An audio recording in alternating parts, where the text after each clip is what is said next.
అఊదు బిల్లాహి మినష్ షైతానిర్ రజీమ్. నేను శపించబడిన బహిష్కరించబడిన శైతాన్ నుండి రక్షణ పొందటానికి అల్లాహ్ శరణు వేడుకుంటున్నాను. ولولا أن كتب الله عليهم الجلاء لعذبهم في الدنيا ولهم في الآخرة عذاب النار.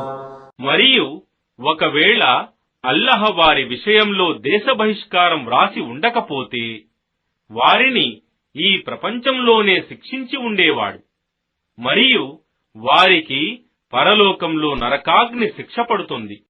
ذلك بأنهم شاقوا الله ورسوله ومن يشاق الله فإن الله شديد العقاب.